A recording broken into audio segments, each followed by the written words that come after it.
কাশ্মীর সীমান্তের নিয়ন্ত্রণ রেখা বরাবর ভারত ও পাকিস্তানের সেনাবাহিনীর মধ্যে রাতভর গোলাগুলি হয়েছে।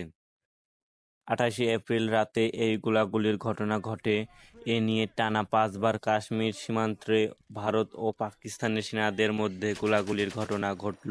মঙ্গলবার প্রতিবেদনে এ তথ্য জানিয়ে ভারতীয় সংবাদ মাধ্যম এনডিটিভি।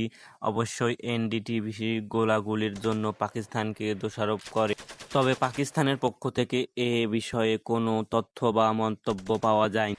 এনডিটিভির প্রতিবেদনে বলা হয়েছে, জম্মু ও কাশ্মীরের নিয়ন্ত্রণ রেখা বরাবর পঞ্চম রাতের মধ্যে যুদ্ধবিরতি চুক্তি লঙ্ঘন করেছে পাকিস্তানের সেনারা। মঙ্গলবার সকালে ভারতীয় সেনাবাহিনীর পক্ষ থেকে জানানো হয়েছে, পাকিস্তানের উস্কানির জবাব তারা সংহত ও কার্যকরভাবে দিয়েছে। সূত্রে জানা যায়, গোলাগুলির ঘটনা ঘটে কাশ্মীরের কুপওয়ারা ও বারামুল্লা জেলার বিপরীত এলাকায় এবং আখনুন সেক্টরে। ভারতীয় সেনাবাহিনী এ বিবৃতিতে জানিয়েছে, 28 ও 29 এপ্রিল রাতে পাকিস্তান সেনাবাহিনী বিনা উস্কানিতে এলওসি বরাবর কুপওয়ারা ও বারামুল্লা ও আখনুর সেক্টরের বিপরীতে ছোট অস্ত্র নিয়ে গুলি চালিয়ে। এর বিপরীতে ভারতের সেনারা সংযত ও কার্যকর প্রতিক্রিয়া জানিয়েছে। পাকিস্তান সেনারা গত বৃহস্পতিবার রাত থেকে এলওসির বিভিন্ন ভারতীয় চৌকিতে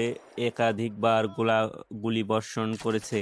তবে এখন পর্যন্ত গোলাগুলিতে হতাহতের খবর পাওয়া যায়নি।